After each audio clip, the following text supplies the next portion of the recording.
நாமத்தில் வாழ்த்துக்களும் இறையாசிரும்.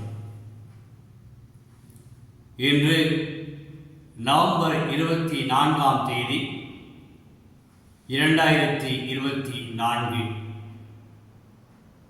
இன்று திருச்சபையானது அனைத்துக்கும் அரசராம் நம் ஆண்டவர் இயேசு கிறிஸ்துவின் பெருவிழாவை கொண்டாட நம்மை அழைக்கிறது.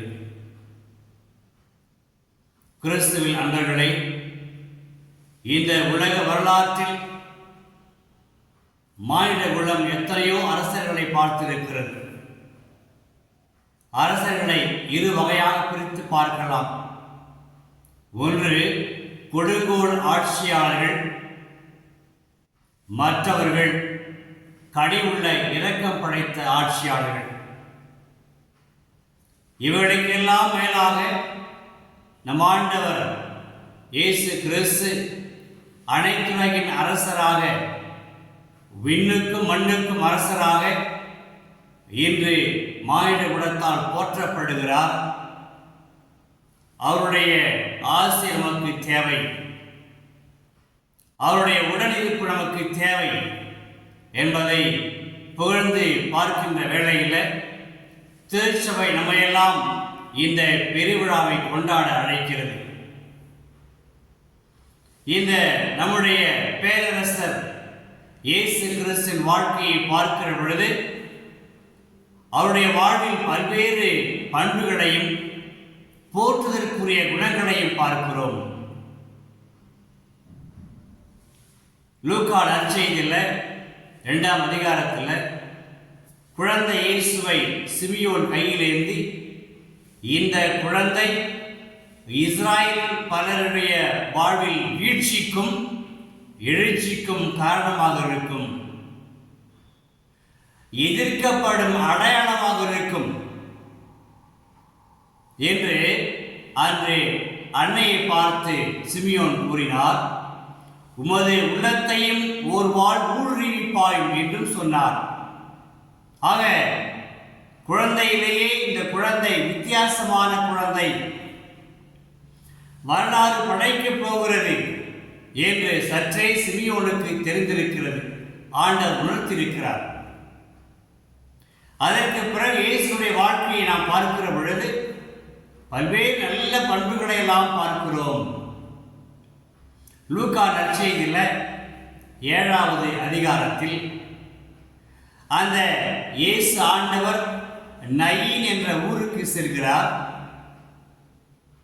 அந்த ஏழை கைம்பெண் தன்னுடைய ஒரே மகனை அடக்கம் செய்வதற்காக அவரை கொண்டு வருகிறார்கள். இயேசு நின்று அந்த பாடையை தொட்டு நிறுத்தினார். அவரிடம் அழாதீர்கள், அழாதீர் என்று ஆறுதல் கொடுத்துவிட்டு இறந்த அந்த தாயுடைய மகனை பார்த்து எழுந்திரு என்றார். மகன் எழுந்திருந்தார், எழுந்து பேசத் தொடங்கினார். அனைவரும் வியப்புற்றார்கள். ஆண்டவர் ஒரு கொடுமையான அந்த நிகழ்வை புரிந்து கொண்டு ஆதரவற்ற அந்த தாய்க்கு, கைம்பெண்ணுக்கு உதவிடுகிறார். உதவி செய்கின்ற வல்ல குணம் படைத்தவர் நம் கடவுள் இயேசு ஆண்டவர். லூக்கா நற்செய்தியில் 15ஆம் அதிகாரத்தில் இயேசு ஒரு அற்புதமான ஒரு குணத்தை விளக்கி சொல்கிறார் ஊமையின் வாயிலாக. அந்த இளைய மகன் தன்னுடைய சொத்தை எல்லாம் விற்று பாழாக்கிவிட்டு திரும்பி வருவதை தந்தை பார்க்கிறார். தந்தை கண்டு அவன் மீது வியப்பு கொண்டு வியந்து ஓடி அவனை கட்டி தழுவி முத்தமிடுகிறார். தந்தை கணக்கு எதுவும் பார்க்கவில்லை, தன்னுடைய இழந்து போன சொத்தை கணக்கிட்டு பார்க்கவில்லை. ஆனால் தன்னுடைய மகன் திரும்பி வந்து விட்டானே என்று சொல்லி ஆர்வரித்து மகிழ்ந்தார். அதுபோல கடவுளும் பாவிகள் மனம் திரும்பி வருகிற பொழுது ஓடோடு சென்று அவர்களை கட்டி அணைத்து முத்தமிட்டு அரவணைத்துக் கொள்கின்ற நம்முடைய ஆண்டவர் அரசர், இயேசு அரசர். அவர் சொல்கிறார், நாம் கொண்டாடுவோம், ஏனென்றால் இறந்து போயிருந்த என் மகன் உயிர் பெற்று வந்துள்ளான்.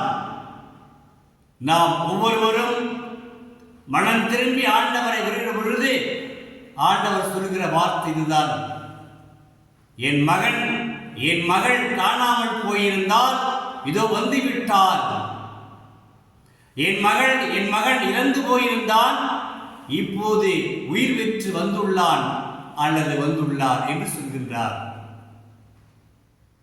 யோவான் நற்செய்தியில 15ஆம் அதிகாரத்தில் இயேசு, நல்ல ஆயர் நானே, என் ஆடுகளை நான் அறிந்திருக்கிறேன், என் ஆடுகளும் என்னை அறிந்திருக்கின்றன, என் குரலுக்கு செவி கொடுக்கின்றன, என் பேச்சை கேட்கின்றன, நான் காட்டுகின்ற வழியில் நடக்கின்றன, என்னை பின்தொடர்கின்றன என்று சொல்கிறார்.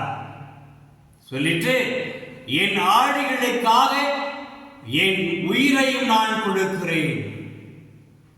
ஒரு அரசர் செய்கின்ற உன்னதமான காரியம், தன் மந்தைக்காக, தன் மக்களுக்காக சுயநலமின்றி, எதிர்பார்ப்பின்றி அவைகளுக்காக உயிர் கொடுப்பது.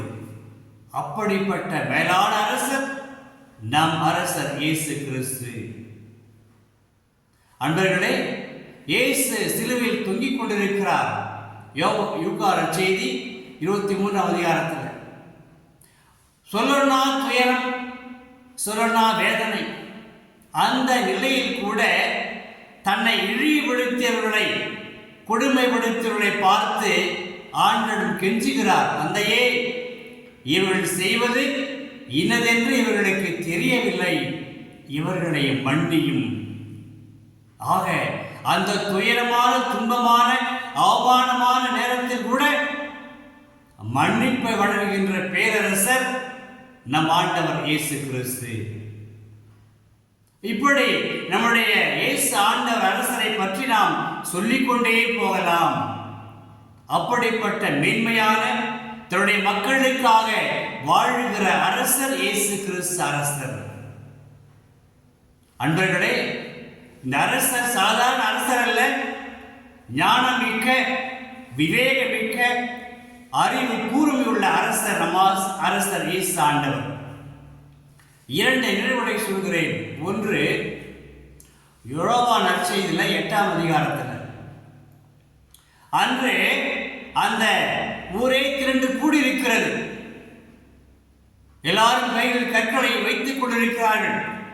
குற்றம் என்ன? இயேசு இருக்கிறார்.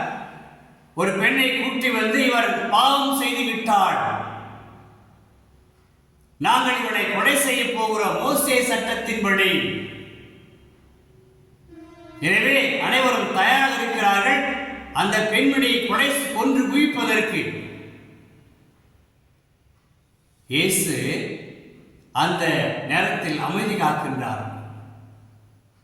இந்த வந்தவர்கள் தங்கள் வாழ்க்கையை பற்றி மறந்துவிட்டார்கள். தாங்களும் குற்றம் செய்தவர்கள் தான், குற்றவாளிகள் தான் என்பதை மறந்து அடுத்தவர் குற்றத்தை முன்னிலைப்படுத்தி அவரை கொலை செய்ய தயாராக இருந்தார்கள். இயேசு அமைதி காத்து பிறகு அவர்களை பார்த்து சொன்னார், உங்களில் முதலில் குற்றம் செய்யாதவர் முதலில் இப்பெண் மேல் கல் எறியட்டும். நீண்ட அமைதி, அனைவரும் கலைந்து சென்றனர். இயேசு சொல்லிய அற்புதமான வார்த்தைகள், ஒரு பேரரசரின் வார்த்தைகள், நானும் தீர்ப்பிடேன், இனிமேல் பாவம் செய்யாதே. ஒரு அரசர், மாண்புமிக்க அரசர் சூழ்நிலையை புரிந்து கொண்டு ஒரு அற்புதமான தீர்ப்பை அன்று வழங்குகிறார். குற்றம் செய்கின்றவர்கள் தண்டிக்கப்படுவது மட்டுமல்ல, ஆனால் அவர்கள் அதைவிட இரக்கத்திற்கு உள்ளானவர்கள் என்று சொல்லி அற்புதமான பாடத்தை சொல்லிக் கொடுத்தார். அதுபோல மார்க்கு நற்செய்தி 12ஆம் அதிகாரத்தில் இயேசு எப்படியாகிலும் சிக்க வைத்து விட வேண்டும் என்று சொல்லி மறைந்த அறிஞர்கள் பரிசேயர்கள் கூடுகிறார்கள். கூடி செசாருக்கு வரி செலுத்துவது முறையா இல்லையா, நாங்கள் வரி செலுத்துவதா வேண்டாமா என்று கேட்கிறார்கள். இயேசு அரசர், ஞானத்தின் ஊற்றான இயேசு ஆண்டவர் கிறிஸ்து அரசர் அவருடைய உள்ளத்தை புரிந்து கொண்டு அந்த நாணயத்தை கொண்டு வாருங்கள், நான் பார்க்க வேண்டும். பாருங்க, ஒரு அரசர் தீர்ப்பு சொல்வதற்கு முன்பு சாட்சியத்தை பார்ப்பது போல அந்த நாணயத்தை கொண்டு வாருங்கள், நானும் பார்க்க வேண்டும். பார்த்த பிறகு கேட்கிறார், இதில் பொறிக்கப்பட்டுள்ள உருவமும் எழுத்துக்களும் யாருடையது? அவர் சொல்கிறார்கள், செசாருடையது. ஆகவே செசாருக்குரியவற்றை செசாருக்கும், கடவுளுக்கு உரியவற்றை கடவுளுக்கும் செலுத்துங்கள். அற்புதமான தீர்ப்பு. ஒரு நொடி அந்த சூழ்நிலை கழித்து விட்டு அவருடைய மனநிலை என்ன, அவர் என்ன எதிர்பார்க்கிறார்கள் என்றெல்லாம் புரிந்து கொண்டு ஒரு ஞானமுள்ள கிறிஸ்து அரசர் தீர்ப்பு சொல்லுகிறார். அற்புதமான தீர்ப்பு. அன்பர்களே, நாம் முதலில் பார்த்தது போல, யோவான் நற்செய்தியில் சொல்வது போல, 15ஆம் அதிகாரத்தில் நல்ல ஆயன் நானே, என் ஆடுகளை நான் அறிவேன், அவையும் என்னை அறிந்திருக்கின்றன. திருமுழுக்கு பெற்ற ஒவ்வொருவரும் இயேசுவின் அன்பு ஆடுகளே. பாசமிகு நம் ஆயர் அரசர் இயேசு ஆண்டவர். அந்த பாசமிக்க இயேசு ஆண்டவர் அரசர் நம்மை எல்லாம் கண்காணித்து வருகிறார், நம்மை தேற்றுகிறார், நம்மை பசுமையான இடத்திற்கு அழைத்து செல்கிறார், நம்மை பாதுகாக்கின்றார். அந்த அரசரின் குரலுக்கு செவி கொடுத்து அன்பு ஆடுகளாக, இயேசுவின் அன்பு மக்களாக, அவருடைய அரசாட்சிக்குரிய பொறுப்புள்ள பாசமிக்க உறவில் வாழ்கிற மக்களாக வாழ இயேசு இன்றைய பெருவிழாவில் நம் ஒவ்வொருவரை பார்த்து அழைப்பு விடுக்கிறார். இயேசுவின் அழைப்பை ஏற்றுக்கொள்வோமா? செபிப்போம். இயேசுவே ஆண்டவரை, உம்மை போற்றுகிறோம், வாழ்த்துகிறோம். நீர் தந்தையின் அன்பை மேலாக உணர்ந்தவர். தந்தை பரிவுள்ளவர், இரக்கம் உள்ளவர், நீதி உள்ளவர், நேர்மை உள்ளவர். தந்தையே, உமது மகனை அன்று வாழ்வித்து எமக்கு அரசராக்கினீர். அன்றும் இன்றும் விண்ணுலகிற்கும் மண்ணுலகிற்கும் இயேசுவே ஆண்டவர் என்பதை நாங்கள் உறுதியாக நம்புகிறோம், விசுவசிக்கிறோம். அந்த ஆயின் குரலுக்கு நாங்கள் செவி கொடுத்து அந்த அரசருக்குரிய வழியில் நடந்து நாங்கள் வாழ்வு பெற எங்களுக்கு வரமருளும். ஆமேன். இவற்றை உம்மகன் இயேசு கிறிஸ்து வழியாக கேட்கிறோம் தந்தையே. ஆமேன், ஆமேன். இறைவார்த்தை விதையாக